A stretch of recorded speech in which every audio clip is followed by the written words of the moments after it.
Morning everyone.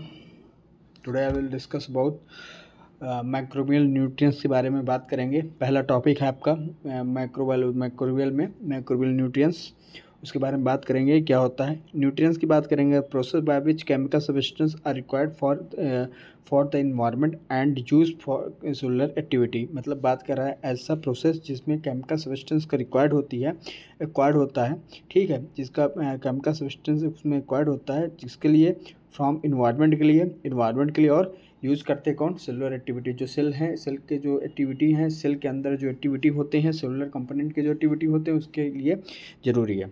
Nutrient क्या होता है? न्यूट्रिशन है। न्यूट्रिशन मतलब क्या होता है? एक ऐसा केमिकल सब्सटेंस होता है जो एक्वायर्ड होता है किसके लिए? इन्वायरमेंट के लिए और सेलुलर एक्टिविटी के लिए। न्यूट्रिएंट्स की बात करेंगे। Substance in the environment use by organism for catabolic and anabolic. Substance in environment, ऐसा सब्सटेंस जो इन्वायरमेंट में है यूज कर रहा है ऑर्गेनिज्म फॉर द कैटाबॉलिक और एनाबॉलिक रिएक्शन के लिए इन्वॉल्व हो रहा है। इंपॉर्टेंस ऑफ न्यूट्रिएंट की बात करेंगे। Nutrient are necessary for microbial growth के लिए न्यूट्रिएंट्स बहुत ज़रूरी है। And play a vertical role in a proper cultivation. एक वाइटल रोल है कल्टिवेशन करने के लिए। और किसका कल्टिवेशन? माइक्रोरिज्म का कल्टिवेशन करने के लिए। कहाँ? लेबोरेटरी में। And the proper growth in the natural environment. देखो न्यूट्रिएंट्स की बात करें, न्यूट्रिएंट बहुत नेसेसरी किसके लिए? माइक्रोबियल ग्रोथ कराने के लिए। और वाइटल रोल है किसके? कल्टिवेशन करने के लिए किसी भी माइक्रो ऑर्गेनिज्म को लेबोरेटरी के अंदर, ठीक है। और उसका प्रॉपर ग्रोथ होता है इन द नेचुरल इन्वायरमेंट। और उसका प्रॉपर ग्रोथ होता है कहाँ पे? नेचुरल इन्वायरमेंट में, है ना। Nutrients use to provide growth are specific based on the cellular and metabolic activity. देखिए कोई भी न्यूट्रिएंट्स होगा वो दो काम करेगा, फिर सेलुलर एक्टिविटी करेगा, फिर मेटाबॉलिक एक्टिविटी करेगा, ठीक है। अब क्लासिफिकेशन न्यूट्रिएंट की बात करेंगे। दो आते हैं, पहला आएगा एसेंशियल, दूसरा आएगा नॉन एसेंशियल। तो एसेंशियल में आएगा आपका माइक्रोन्यूट्रिएंट्स, और माइक्रोन्यूट्रिएंट्स नॉन एसेंशियल में कोई भी क्लासिफिकेशन नहीं होगा। फिर बात करते हैं हम लोग क्लासिफिकेशन न्यूट्रिएंट्स की। अगर हम लोग बात करते हैं किसकी बात की? न्यूट्रिएंट्स की बात की। न्यूट्रिएंट्स का अगर क्लासिफिकेशन किए तो दो हो गए, एसेंशियल और नॉन एसेंशियल। एसेंशियल में आएगा माइक्रोन्यूट्रिएंट्स और माइक्रोन्यूट्रिएंट्स। माइक्रो मतलब स्मॉल न्यूट्रिएंट्स के बारे में बात होगी, माइक्रो मतलब बड़े न्यूट्रिएंट्स के बारे में बात होगी, ठीक है। एक बार आप लोग इसको ध्यान से देख लीजिए कि इसमें न्यूट्रिएंट्स और न्यूट्रिएंट्स में कौन कौन से क्लासिफिकेशन होते हैं? दो होते हैं, एसेंशियल और नॉन एसेंशियल। एसेंशियल में आपका माइक्रोन्यूट्रिएंट्स होते हैं। माइक्रोन्यूट्रिएंट्स दोनों होते हैं, जिसमें आपका एसेंशियल और नॉन एसेंशियल की बात होगी। माइक्रोन्यूट्रिएंट्स की बात करेंगे, कोबाल्ट आएगा, कॉपर, मैग्नीज आएगा, मोलिब्डेनम, निकल, टंजेट और जिंक की बात होगी। कोबाल्ट कहाँ यूज होगा? विटामिन B12 में, ट्रांसकार्बोलेज में, copper respiration, cytochrome c oxidation, pathogenesis में, मैग्नीशियम किस में? Activator of various enzyme, molybdenum में किस में होगा? Present of drink content enzyme, nitrogenase में नाइट्रेट रिडक्सडेज में sulphate oxidase, some forward dehydrogenase में, निकल में किसका यूज होगा? Present in most hydrolase enzyme, टंजेट में इन सम फॉर्मेट डिहाइड्रोजनेस में। देखा डिहाइड्रोजन मतलब हाइड्रोजन की कमी हो रही है, वहाँ पे एंजाइम की वजह से हाइड्रोजन की क्या हो रही है? कमी हो रहा है। जिंक किस में यूज होगा? कार्बोनिक एल्ड्रेस में, अल्कोहल डिहाइड्रोजनेस, RNA और DNA पॉलीमरेज में। माइक्रोन्यूट्रिएंट्स की बात करेंगे, बड़े न्यूक्लियस की बात करेंगे तो क्या होगा? कार्बन होगा, हाइड्रोजन होगा, ऑक्सीजन होगा, नाइट्रोजन होगा, फास्फोरस होगा और सल्फर होगा। कार्बन तो आपकी कार्बन क्या है? बिना कार्बोहाइड्रेट में का हर चीज़ में आपका क्या होता है? ऑर्गेनिक मटेरियल, सेल के ऑर्गेनिक मटेरियल होते हैं कौन से? कार्बन। हाइड्रोजन क्या होता है? सेलुलर में वाटर का यूज भी होता है और ऑर्गेनिक सेल मटेरियल भी होता है। ऑक्सीजन की बात करेंगे, molecular oxygen, servo electron receptor और एरोबिक रिस्पिरेशन में ऑक्सीजन का रोल बहुत बड़ा रोल होता है। नाइट्रोजन की बात करेंगे, कॉन्स्टिट्यूटिव प्रोटीन में पाया जाता है, न्यूक्लिक एसिड और कोएंजाइम में। फास्फोरस की बात करेंगे, फास्फोरस आपकी न्यूक्लिक एसिड होती है। हम लोग देखे थे जब DNA के स्ट्रक्चर पढ़ रहे थे तो उसमें हम लोग ने देखा था कि फास्फोरस का रोल बहुत बड़ा होता है। उसके बाद फास्फोरस के बाद अगर बात करेंगे तो फास्फोरस में न्यूक्लिक एसिड होता है, फास्फोलिपिड होता है, को एंजाइम की बात होती है। सल्फर में बात करेंगे तो कुछ एंजाइम में कंटेन करता है, कुछ अमीनो एसिड में कंटेन करता है, जैसे साइटोनिन है, और कोई एंजाइम जैसे सी और कार्बोलेज में ये सल्फर का इन्वॉल्वेशन होता है। ठीक है, फिर बात करेंगे हाइड्रोजन की। तो हाइड्रोजन क्या होता है कि अगर आप लोग देखे होंगे, हाइड्रोजन का एटॉमिक नंबर कितना होता है, 1 होता है। Symbol H, electron configuration 1s1, name hydrogen. Atomic weight कितना होता है, 1.008। ठीक है, एटॉमिक वेट कितना होगा, 1.008 होगा। और ये क्लस्टर स्ट्रक्चर होगा, कौन सा स्ट्रक्चर होगा, क्लस्टर के स्ट्रक्चर से होगा, मतलब कि डायमंड के शेप के टाइप का होगा। और फिजिकल स्टेट कितनी होगी, 20 डिग्री सेल्सियस और 68 डिग्री फ़ारेनहाइट में होगा, है ना। ठीक है, एटॉमिक वेट इसका पता होना चाहिए, एटॉमिक नंबर पता होना चाहिए, हाइड्रोजन कितना होता है, 1 होता है। सिंबल H का होता है, इलेक्ट्रॉनिक कॉन्फ़िगरेशन 1s1 होगा। नेम क्या होगा, हाइड्रोजन। फिर हाइड्रोजन के सोर्स के बारे में कुछ पढ़ते हैं। Major element in all organic component, major element सारे organic components and several inorganic ones, कुछ इनऑर्गेनिक होते हैं जैसे वाटर, साल्ट और गैसेस। रोल ऑफ हाइड्रोजन क्या है, maintaining pH. Role of hydrogen क्या है, मेंटेन करता है पीएच को और forming the H bond, forming करता है किसका, H बॉन्ड का। दूसरा, हाइड्रोजन सोर्स के बारे में बात करेंगे। तो हाइड्रोजन सोर्स क्या होगा, ऑक्सीजन के बारे में, ऑक्सीजन। ऑक्सीजन सोर्स के बारे में बात करेंगे तो क्या होगा, ऑक्सीजन का टॉपिक नंबर 8। ऑक्सीजन, ये बहुत ज़रूरी है, टॉपिक नंबर याद करना आप लोगों को। एटॉमिक नंबर ऑक्सीजन कितना होता है, 8 होता है। सिंबल ओक शेप का होता है। इलेक्ट्रॉन कॉन्फ़िगरेशन कितना होना चाहिए, He2S2 2p4। नेम क्या होता है, ऑक्सीजन। एटॉमिक वेट कितना होना चाहिए, 15.999। और क्लस्टर के स्ट्रक्चर में होगा, क्यूबेट के फॉर्म में दिखेगा। और इसकी फिजिकल स्टेट कितनी होगी, 20 डिग्री सेल्सियस और 68 डिग्री फ़ारेनहाइट में ये रहेंगे। ठीक है, मेजर ऑक्सीजन के सोर्सेस के बारे में बात करेंगे। क्या सोर्सेस हैं इसके, मेजर कंपोनेंट ऑफ, किसका मेजर कंपोनेंट होता है, कार्बोहाइड्रेट का, लिपिड का, न्यूक्लिक एसिड का और प्रोटीन का। कार्बोहाइड्रेट को हम लोग अच्छा जानते हैं कि इसका क्या, इसमें क्या होता है, कीटोन और एल्डिहाइड ग्रुप का इन्वॉल्वेशन होता है। लिपिड के बारे में ट्राइग्लिसराइड और फैट के बारे में बात होगी। न्यूक्लिक एसिड होता है जो न्यूक्लियस की अपने डीएनए और आरएनए जो हम लोग पढ़ते हैं, क्रोमोसोम। प्रोटीन के बारे में अमीनो एसिड में यूज होता है। ऑक्सीजन का बहुत बड़ा रोल होता है सब में। प्ले इंपॉर्टेंट रोल, किसमें इंपॉर्टेंट रोल प्ले करता है, structural and enzymatic function of cell के स्ट्रक्चर और एंजाइमेटिक फंक्शन में ऑक्सीजन का सबसे बड़ा रोल है ना। उसके बाद बात करते हैं नाइट्रोजन की। नाइट्रोजन क्या है, नाइट्रोजन का एटॉमिक नंबर कितना होना चाहिए, 7 होता है। सिंबल किससे डोनेट कर, किससे देखते हैं, एन से। मॉलिक्यूलर वेट कितना होगा, 14.007।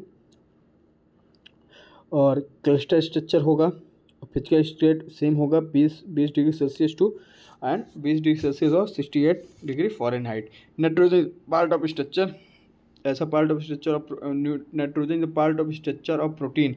नाइट्रोजन किसका स्ट्रक्चर है, प्रोटीन का स्ट्रक्चर है, किसका, डीएनए का भी, आरएनए का भी और एटीपी का भी। डीएनए का फुल फॉर्म आप लोगों को पता है, आरएनए का फुल फॉर्म आप लोगों को पता है, एटीपी का भी फुल फॉर्म हमने बता चुका है पहले भी आप लोगों को।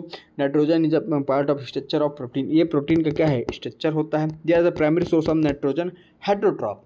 ये प्राइमरी सोर्स है किसका, हेटरोट्रॉप का। Some bacteria and algae use inorganic and source, कुछ बैक्टीरिया और कुछ एल्गी जो होते हैं वो इनऑर्गेनिक नाइट्रोजन सोर्सेस लेती हैं, जैसे NO3, NO2 और NH3। NO2, NO3 और NH3, NO2, NO3, NO2, NO3 और NH3, ये आपके नाइट्रोजन सोर्सेस होते हैं। फिर बात करेंगे सल्फर सोर्सेस। सल्फर सोर्सेस क्या है, एटॉमिक नंबर कितना होता है सल्फर का, 16। ये S से डोनेट किए जाते हैं। नाम क्या होते हैं, इसको सल्फर बोलते हैं। एटॉमिक वेट कितना होता है, 32.00066। और इसमें क्लस्टर स्ट्रक्चर ही होता है। और फिजिकल स्टेट इसका 20 डिग्री सेल्सियस से लेकर 68 डिग्री सेल्सियस में होता है। सल्फर कहाँ होता है, sulphur is found in living organic. Sulphur कहाँ फाउंड होता है, लिविंग ऑर्गेनिक में, in a form of compound.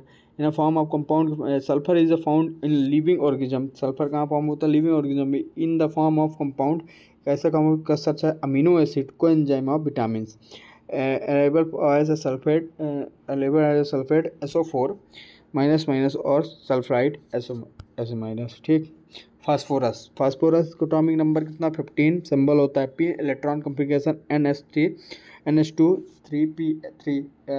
3p3, name क्या होता है फास्फोरस। एटॉमिक वेट कितना होता है, acid base property of high value oxide होता है, क्लस्टर के फॉर्म में दिखता है, फिजिकल स्टेट कितनी होती है 20 डिग्री सेल्सियस से 68 डिग्री सेल्सियस फ़ारेनहाइट होती है। फास्फोरस का सबसे बड़ा यूज होता है न्यूक्लिक एसिड में। हाँ, शायद आपको देखने को मिलेगा न्यूक्लिक एसिड में, शुगर फॉस्फेटेज में। Phosphatase inter age ATP form, ADP form और AMP फॉर्म। ये तीनों, AMP मतलब होता है एडेनिन मोनो फॉस्फेटेज, ए का मतलब होता है डाई, ADP का मतलब होता है आपका एडेनिन डाई फॉस्फेटेज, और ATP का एडेनिन डाई फॉस्फेटेज। ठीक है, तो ये बात किया ATP, ADP और ATP सिस्टम में सेलुलर एनर्जी ट्रांसपोर्टेशन में, ट्रांसफर में, एनर्जी सेलुलर के एनर्जी के ट्रांसफर में किसका किसका सबसे बड़ा रोल होता है फास्फोरस का। Phosphorus possibly electron receptor in absence of sulphide and nitrogen and oxygen. ठीक है, अब क्लासिफिकेशन की बात करेंगे किसकी, classification of micro organism on the basis of nitrogen nutrients type. अब फिर से एक बार हम लोग इसको देख लेते हैं कि क्या क्या है इसमें। ठीक है, तो हम लोग किसकी बात की, न्यूट्रिएंट्स की बात की। न्यूट्रिएंट्स कौन सा एसेंशियल और नॉन एसेंशियल आया है। एसेंशियल में आपके आएंगे 2, माइक्रो न्यूट्रिएंट्स और मैक्रो न्यूट्रिएंट्स। तो हम लोग किसकी मैक्रो न्यूट्रिएंट्स की हम लोग ने बात किया, तो माइक्रो न्यूट्रिएंट्स की हमने बात किया तो किसकी बात की, सबसे पहले हम लोग माइक्रो न्यूट्रिएंट्स की बात की, हम लोग किसकी बात किया हाइड्रोजन की, फिर ऑक्सीजन की, फिर नाइट्रोजन की, फिर सल्फर की, फिर फास्फोरस की, फिर उसके बाद फास्फोरस के बाद माइक्रो न्यूट्रिएंट्स की बात करेंगे, माइक्रो ऑर्गेनिज्म के न्यूट्रिएंट्स की बात करेंगे। तो इसमें आएगा बहुत सारे। पहले आएगा कार्बन सोर्सेस में आएगा ऑटोट्रॉप, हेटेरोट्रॉप। ऑटोट्रॉप सेल्फ मेड होता है, हेटेरोट्रॉप डिपेंडेंट होता है। एनर्जी सोर्सेस की बात करेंगे, फोटोट्रॉप जो सनलाइट के थ्रू अपनी एनर्जी लेते हैं, कीमोट्रॉप जो केमिकल के थ्रू लेते हैं। फिर इलेक्ट्रॉन एंड हाइड्रोजन सोर्सेस में लिथोट्रॉप और ऑर्गेनोट्रॉप की इतनी सारी चीज़ों की हम लोग बात करेंगे, वो भी धीरे धीरे। तो ऑटोट्रॉप क्या होता है, autotroph rely on carbon dioxide as a carbon source reducing और fixing it the inorganic form carbon into organic molecules. मतलब बात किया है ऑटोट्रॉप क्या होता है। ऑटोट्रॉप एक कार्बन क्या है, एक कार्बन डाइऑक्साइड रिसोर्सेस होता है जिसमें रिडक्शन होता है और फिक्सेशन होता है, फिक्सिंग होती है, और इनऑर्गेनिक से कार्बन ऑर्गेनिक मॉलिक्यूल्स में क्या होता है, फॉर्म होता है। ठीक है, autotroph are organize that can produce the own food. Autotroph एक ऐसा ऑर्गेनिज्म है जिसके जो क्या करता है, अपने ओन फूड को क्या करता है, प्रोड्यूस करता है using material for inorganic sources. वो क्या करता है, इनऑर्गेनिक सोर्सेस से अपने इनऑर्गेनिक सोर्सेस अपने ही क्या करता है, इनऑर्गेनिक सोर्सेस लेके अपना फूड को क्या करता है, प्रोड्यूस कराता है। ठीक है, एग्जाम्पल में देख लेते हैं साइनोबैक्टीरिया। आप ये एग्जाम्पल में देख लीजिएगा, साइनोबैक्टीरिया एक ऐसी बैक्टीरिया है जो क्या करता है, ऑटोट्रॉप होती है। वो क्या करती है, वो अपनी एनर्जी खुद बनाती है due to intake of inorganic sources. फिर हेटेरोट्रॉप की बात करेंगे, उसके बाद फोटोट्रॉप, फिर कीमोट्रॉप। ठीक है, तो हेटेरोट्रॉप की बात करेंगे। हेटेरोट्रॉप क्या होता है, heterotrophic organize that can not manufacture it the own food by carbon fixation and therefore drive it intake of nutrients from the other sources of organic carbon, mainly plant and animal matter। ठीक है, तो किसकी बात क्या, हेटेरोट्रॉप की। हेटेरोट्रॉप क्या है, हेटेरोट्रॉप एक ऐसा ऑर्गेनिज्म है जो अपने से अपना फूड नहीं बनाता है। ठीक है, it own food can not bye carbon fixation. वो कार्बन फिक्सेशन के थ्रू अपना फूड अपने से नहीं बनाता है। वो क्या करता है, ड्राइव करता है, किससे, न्यूट्रिएंट्स लेता है अदर सोर्सेज से, या अदर सोर्सेज से लेता है, जैसे ऑर्गेनिक कार्बन है, मेनली प्लांट और एनिमल के जो भी चीज़ें होती है उसके थ्रू अपने क्या करता है, अपने आप को भोजन प्रोवाइड कराता है, अपने आप को एनर्जी प्रोवाइड कराता है, अपने आप को फूड प्रोवाइड कराता है। ठीक है, हेटेरोट्रॉप की बात करेंगे। फिर heterotroph can use reduce performance organic substance as a carbon sources. Agaricus example हो गया, एगेरिकस और पेंसिलिन एक्सेट्रा। फोटोट्रॉप क्या होता है, फोटोट्रॉप के बाद बात करेंगे कीमोट्रॉप ऑर्गेनोट्रॉप, फिर ग्रोथ फैक्टर की बात होगी। तो हम लोग फोटोट्रॉप की बात करेंगे पहले। फोटोट्रॉप क्या होता है? फोटोट्रॉप is typically a plant obtaining energy from sunlight and its source of energy। क्या है फोटोट्रॉप का? फोटो मतलब होता है लाइट, ट्रॉप मतलब होता है कंज्यूम। तो इसका मतलब होता है कि फोटोट्रॉप मतलब प्लांट लेते हैं एनर्जी, किससे एनर्जी लेते हैं? सनलाइट से, और सोर्स ऑफ एनर्जी कन्वर्ट करते हैं inorganic material into organic material, मतलब इनऑर्गेनिक से ऑर्गेनिक में कन्वर्ट कराते हैं। ठीक है, बाय यूजिंग सेलुलर फंक्शन के, इसके यूज से सेलुलर फंक्शन की मदद से इनऑर्गेनिक से ऑर्गेनिक। देखो सूर्य की रोशनी आती है, प्लांट में पड़ती है, वो कन्वर्ट होती है, वो सोर्स ऑफ एनर्जी किस में कन्वर्ट होती है? इनऑर्गेनिक मटेरियल से किस में? ऑर्गेनिक मटेरियल में। किसके थ्रू? सेलुलर फंक्शन के थ्रू, सच एज कैसे कि बायोसिंथेसिस या फिर रिस्पिरेशन। बायोसिंथेसिस और रिस्पिरेशन से क्या होता है कि वो सनलाइट को लेता है, अपनी एनर्जी को इनऑर्गेनिक मटेरियल से ऑर्गेनिक मटेरियल में कन्वर्ट कराता है। ठीक है, सो उसके अंदर सेलुलर एक्टिविटी होती है, जैसे कि फोटोसिंथेसिस बायोसिंथेसिस हो गया या फिर रिस्पिरेशन हो गया। ठीक है, use light energy for contain metabolic function. अपने क्या करता है? जो लाइट एनर्जी होती है उसी को मेटाबॉलिक फंक्शन कराता है। एग्जाम्पल इसके बहुत सारे हैं, इसको आप लोग देख लीजिएगा। ठीक है, कीमोट्रॉप। कीमोट्रॉप क्या होता है? एनीवन? कीमोट्रॉप क्या है? Chemotroph organize that obtain energy through a chemical process. क्यों? कीमो मतलब होता है केमिकल, ट्रॉप मतलब होता है एनर्जी। तो क्या बात हुई? कीमोट्रॉप और organize that obtain energy through chemical process. मतलब क्या है? कीमोट्रॉप एक ऐसा ऑर्गेनिज्म है जो लेता है एनर्जी किससे? केमिकल प्रोसेस से। Card chemosynthesis rather than by photosynthesis. वो फोटोसिंथेसिस के थ्रू क्या करता है? कीमोसिंथेसिस करता है, और कीमोसिंथेसिस करता है, और कीमोसिंथेसिस से क्या करता है? एनर्जी केमिकल के थ्रू लेता है। ठीक है, update energy mainly from carbon dioxide. Energy लेता है किससे? कार्बन डाइऑक्साइड से। And from other inorganic chemical through the process called chemosynthesis. ठीक, अब आता है आपका ऑर्गेनोट्रॉप के बारे में। ऑर्गेनोट्रॉप क्या होता है? ऑर्गेनोट्रॉप होता है आपका, organotroph is a organism that obtained hydrogen और electron from organic substance. Organotroph एक ऐसा ऑर्गेनिज्म होता है जो ऑब्टेन करता है कहाँ? हाइड्रोजन और इलेक्ट्रॉन। हाइड्रोजन लेता है और इलेक्ट्रॉन लेता है फ्रॉम ऑर्गेनिक सब्सटेंस से। हाइड्रोजन लेता है और इलेक्ट्रॉन लेता है किससे? ऑर्गेनिक सब्सटेंस से। डीकम्पोजर और organotrop decomposer are organotrop because they feed or death bodies of organism। decomposer जैसे हो गया, organotrop क्या करता है? because they feed or death bodies of the organism or an organic waste of living organism। the decomposer organism secrete, जो decomposer organism होते हैं वो secrete करते हैं digestive enzyme to digest the organic matter internally. ठीक है, इसका मतलब आप लोग समझिए, जो डिकम्पोजर होते हैं वो क्या करते हैं? वो डेथ बॉडी को, ऑर्गेनिक ऑर्गेनिज्म को, ऑर्गेनिक वेस्ट और लिविंग ऑर्गेनिज्म को डिकम्पोज करते हैं, उसमें डाइजेस्टिव एंजाइम सीक्रेट होता है और वो ऑर्गेनिक मैटर में इमीडिएटली चला जाता है। ठीक है, बात करेंगे ग्रोथ फैक्टर की। तो ग्रोथ फैक्टर में आपका पहला आता है अमीनो एसिड, पिरामिडिन, पिरामिडिन और विटामिन। तो function of some common vitamin in microorganism के बारे में बात होगी। मैक्रोरिज्म में जो आपके क्या कुछ फंक्शन होते हैं विटामिन के, उसके बारे में हम लोग बात करेंगे। ठीक है, तो विटामिन B1, विटामिन B1 क्या करता है? पार्ट ऑफ कोएंजाइम है, कार्बोलेस का पार्ट ऑफ कोएंजाइम, कार्बोलेस। ठीक है, part of coenzyme has many function करता है, including metabolism of puric acid. Including किसका करता है? मेटाबॉलिज्म के और प्यूरिक एसिड के। Vitamin B12 coenzyme is in flavoprotein active in electron transfer. Coenzyme in flavoprotein active कहाँ होता है? इलेक्ट्रॉन ट्रांसफर में। ठीक, niacin part of NAD molecules किसका है? किसका पार्ट है? NAD मॉलिक्यूल्स का, active in electron transfer. Vitamin B6 coenzyme in amino acid metabolism. Coenzyme किसका करता है? अमीनो एसिड का मेटाबॉलिज्म का। किसका करता है? कोएंजाइम इन अमीनो एसिड और metabolism. Coenzyme in amino acid metabolism का।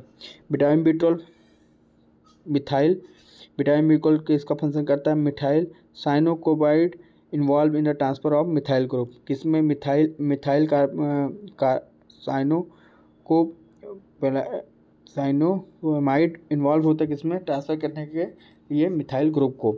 ठीक है, उसके बाद बायोटीन किसको करता है, involve in carbon dioxide fixation reaction और एंड फैटी एसिड सिंथेसाइज करता है। Fluoric acid coenzyme use in synthesis of, ऐसा कोएंजाइम है जो सिंथेसिस करता है किसके लिए, किसको सिंथेसिस करता है, प्यूरिन को और पिरामिडिन को सिंथेसिस कराता है फ्लोरिक एसिड। ठीक है, विटामिन ए का यूज कहाँ है, vitamin need for cellular and micromolecule synthesis, क्या करता है, सेलुलर में यूज होता है, माइक्रोमोलिक्यूल सिंथेसिस में हेल्प करता है। Vitamin K coenzyme use in electron transportation. Uptake of nutrients, uptake of nutrients की बात होगी। अपटेक ऑफ न्यूट्रिएंट्स में nutrient molecules frequency can not cross selective permeable membrane, जो आपके न्यूट्रिएंट्स मॉलिक्यूल्स होते हैं फ्रीक्वेंसी वो क्रॉस नहीं करते सेलेक्टिव पेरिमियल मेम्ब्रेन में थ्रू पैसिव डिफ्यूजन, नहीं passive diffusion and must be transport by one of membrane carrying protein. ठीक है, पहला इसमें आएगा फाइगोसाइटोसिस, फिर पेरिबिलिटी ऑब्जर्वेशन। तो फाइगोसाइटोसिस पेरिबिलिटी ऑब्जर्वेशन में पैसिव ट्रांसपोर्ट और एक्टिव ट्रांसपोर्ट। तो फाइगोसाइटोसिस क्या होता है, ठीक है, फिर उसके बाद फाइगोसाइटोसिस के बाद हम लोग बात करेंगे पैसिव ट्रांसपोर्ट, एक्टिव ट्रांसपोर्ट, ठीक, आयरन इनटेक, फिर ठीक है, तो हम लोग एक्टिव ट्रांसपोर्ट के बारे में बात करेंगे। एक्टिव ट्रांसपोर्ट क्या होता है, नहीं, हम लोग बात फाइगोसाइटोसिस की। The process by which cell engulf solid matter is called phagocytosis, मतलब कि कोई भी, ठीक, ऐसा प्रोसेस जो सेल क्या करे, इंगल्फ कर लेगा सॉलिड मैटर को, उसको बोलेंगे फाइगोसाइटोसिस। जैसे कि आप लोग उस सेल में देखिए, इस डायग्राम में देखिए, न्यूक्लियस है, डीएनए आरएनए है, ये फाइगोसाइटोसिस है। Particle coded with antibodies collapse हो चुका है, ये एंटीबॉडी अंदर जा चुकी है, फिर उसके बाद इंटर हुआ चला गया। जैसे मान लो कि तुम्हारे जैसे WBC की बात करते हैं, तो WBC में मान लीजिए कोई भी सेल आया तो उसको इंगल्फ किया, इंगल्फ करके क्या कर दिया, उसको फाइगोसाइटोसिस हुआ, उसको क्या इंगल्फ कर लिया सॉलिड मटेरियल को और उसको इंगल्फ कर दिया। ठीक है, there are 4 essential step for in phagocytosis, 4 essential step है फाइगोसाइटोसिस के।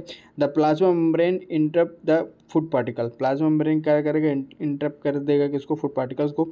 A vacuole form with the cell to contain the vacuole form within the cell, जो वैक्यूल होता है वो क्या कर फॉर्म हो जाएगा किसके, सेल के ऊपर, and to contain the food particle, और वो फूड पार्टिकल को कंटेन करेगा। ठीक है, lysosome fuse with the food vacuole, और जो लाइसोसोम होगा किससे फ्यूज हो जाएगा, फूड वैक्यूल से। Enzyme of lysosome digest of food material, जो एंजाइम होगा लाइसोसोम क्या कर देगा, डाइजेस्ट कर देगा इसका फूड मटेरियल को। ठीक है, फूड मटेरियल क्या कर देगा, डाइजेस्ट कर देगा। फिर से बात करते हैं फाइगोसाइटोसिस क्या आता है। फाइगोसाइटोसिस द प्रोसेस बाय विच, ऐसा प्रोसेस जिसमें सेल क्या कर इंगल्फ कर लेगा किसको, सॉलिड मैटर को, इसका फाइगोसाइटोसिस। ठीक है, इसके 4 स्टेप होते हैं। जो प्लाज्मा मेम्ब्रेन होगा इंटर कर देगा फूड पार्टिकल्स, जो प्लाज्मा मेम्ब्रेन होगा इंटर करेगा फूड पार्टिकल्स को, जो वैक्यूल होंगे वो फॉर्म हो जाएंगे सेल के अंदर और वो फूड पार्टिकल्स को क्या कर देंगे, कंटेन कर लेंगे। जो लाइसोसोम होगा वो फ्यूज हो जाएगा फ्यूज विथ फूड वैक्यूल, और एंजाइम ऑफ लाइसोसोम, जो एंजाइम होगा लाइसोसोम का डाइजेस्ट कर देगा फूड पार्टिकल्स को। ठीक है, पैसिव ट्रांसपोर्ट और active transport, iron intake. Passive transport movement of molecules from passive transport में क्या होगा, the movement of molecules from an area of higher concentration to one of the lower concentration as a result is a random thermal aggregation, मतलब ऐसा movement of molecules from higher concentration, ऐसा molecule जो move कर रहा है higher concentration से किसमें, lower concentration में। ठीक है, और रैंडम थर्मल एग्रेगेशन दे रहा है, इसको बोलते हैं पैसिव ट्रांसपोर्टेशन। ठीक है, rate of transport depend on the difference in a soulmate between solute. Rate of transport depend on the difference in solute between the inside and outside of the cell, मतलब rate of transport क्या होगा, depend करता है किसमें, difference salute में, जो कि cell के अंदर और सेल के बाहर, इनसाइड और आउटसाइड ऑफ सेल में के बाहर है, रेट ऑफ सल्यूट की बात करेगा। ठीक, therefore efficiency for most compound because therefore efficient for most compound because different in the solute concentration is not high enough for the revolution transportation rate. ठीक, active transport की बात करेंगे, active transport की बात करेंगे, फिर आयरन इनटेक की बात करेंगे। एक्टिव ट्रांसपोर्ट क्या है? Energy dependent transport of solute from lower concentration to higher concentration, मतलब लोअर कंसंट्रेशन से आपको हायर कंसंट्रेशन तरफ क्या होगा, एनर्जी प्रोड्यूस होगा, मेम्ब्रेन बाउंड कैरियर प्रोटीन करेगा। Frequent periplasmic binding protein help deliver compound to the correct plasma membrane and transport protein. क्या करता है? क्या है कि मेम्ब्रेन बाउंड कैरी प्रोटीन होता है। ठीक, frequently periplasmic binding protein help deliver compound to the correct plasma membrane और ट्रांसपोर्ट प्रोटीन। ठीक, ये बात होगी। उसके बाद बात करते हैं, ठीक ये आप एक बार इसका डायग्राम देख लीजिए, higher concentration to the lower concentration. ठीक है, ये हायर कंसंट्रेशन गया, देखो हायर ग्रेडियंट गया, प्लाज्मा मेम्ब्रेन को क्या किया, सेल के अंदर बाहर रोड किया और बाहर निकल गया। हायर कंसंट्रेशन से लोअर कंसंट्रेशन, देखिए आपके सब्सटेंस आया, सोल्यूट फॉर्म हुआ और वो बाहर निकल गया। ठीक है, इसमें भी देखिए ऐसा ही हो रहा। उसके बाद बात करेंगे आयरन अपटेक की। Iron is a important macronutrients for visual all living organism. Iron जो होता है बहुत इंपॉर्टेंट होता है, ठीक, माइक्रोन्यूट्रिएंट्स के लिए, जो कि विजुअलिटी ऑल सारे लिविंग ऑर्गेनिज्म के लिए आयरन का इंपॉर्टेंट बहुत है, except lactic acid bacteria. Lactic acid जो होता है उसको छोड़ के, लैक्टिक एसिड को छोड़ के बाकी जितने भी बैक्टीरिया होते हैं, जितने भी लोग होते हैं, लैक्टिक एसिड बैक्टीरिया को छोड़ के बाकी जितने होते हैं सबको आयरन की ज़रूरत पड़ती ही पड़ती है। ठीक, cobalt are use in a place of iron. Cobalt use करते हैं कहाँ पे? वेयर मैग्नीज एंड कोबाल्ट, जो मैग्नीज और कोबाल्ट जो होता है वो आयरन की जगह यूज किया जाता है। ठीक है, फिर बात करेंगे under aerobic condition the furious iron is unstable. देखो ये जो फेरियस आयरन है ये आपके हीमोग्लोबिन के में Fe2+ बोलते हैं इसको, ये आपके हीमोग्लोबिन को बाइंडिंग करने के लिए भी यूज किए जाते हैं। Is unstable viva frequent reaction ferric ions are react oxygen species and carry later of the damaged biological macromolecules। क्या करते हैं, ये जो आपका अनस्टेबल होता है फेरिक आयन, इसमें क्या करता है, इसमें रिएक्शंस होते हैं जो कि रिएक्ट करता है ऑक्सीजन के साथ और लेटर ये क्या करेगा, डैमेज कर देगा किसको, माइक्रोमोलिक्यूल्स के मेंबर को क्या कर देगा, डैमेज कर देगा, है ना। तो ये एंजाइम है, इसमें आयरन जाके इन्वॉल्व हो गया। ठीक, ये आप लोग डायग्राम देख रहे हैं। और इसमें एक बात और करते हैं हम लोग कि फिर से एक बार रिवाइज करते देखते हैं ये कैसे क्या क्या चीज़ हम लोगों ने आज पढ़ा रहा है। ठीक है, एक बार अच्छे से रिवाइज करते हैं, फिर रिवाइज करते छोड़ते हैं। इंट्रोडक्शन की बात करें, न्यूट्रिएंट्स की बात करेंगे। Process by which chemical substance, ऐसा प्रोसेस जिसमें केमिकल सब्सटेंस क्या रिक्वायर्ड होता है, कहाँ के लिए, इन्वायरमेंट के लिए, ऐसा प्रोसेस होता है जिसमें केमिकल सब्सटेंस का इन्वॉल्वेशन होता है इन्वायरमेंट के लिए, जो यूज़ करता है क्या, सेलुलर एक्टिविटी, जो सेल के अंदर की जो चीज़ें होती है उसमें न्यूट्रिशन का रोल बहुत बड़ा होता है। न्यूट्रिएंट की बात करेंगे तो न्यूट्रिएंट क्या, सब्सटेंस इन इन्वायरमेंट, ऐसा सब्सटेंस जो इन्वायरमेंट में है जो कि जो कि ऑर्गेनिक लोग लेते हैं, बाय कैटाबॉलिक रिएक्शन और एनाबॉलिक रिएक्शन करते हैं, उसको मतलब कि सेल के अंदर जो रिएक्शंस होती हैं या फिर कैटाबॉलिक होती है फिर एनाबॉलिक होती हैं, उस कंडीशन में जो भी न्यूट्रिएंट्स ऐसे चीज़ों का यूज होता है उसको बोलते हैं न्यूट्रिएंट्स, ऑर्गेनिक को मेंटेन करने के लिए। इंपॉर्टेंट क्या है न्यूट्रिएंट्स के अंदर कि आपके माइक्रोबियल ग्रोथ कराता है और ये कल्टीवेशन के लिए बड़ा हेल्प होता है किसमें, लेबोरेटरी में, और प्रॉपर ग्रोथ कराता है किसका, जो न्यूट्रिएंट्स इन्वायरमेंट के अंदर होते हैं। फिर nutrients use to promote growth organic specifics based on the cellular and metabolism process के लिए।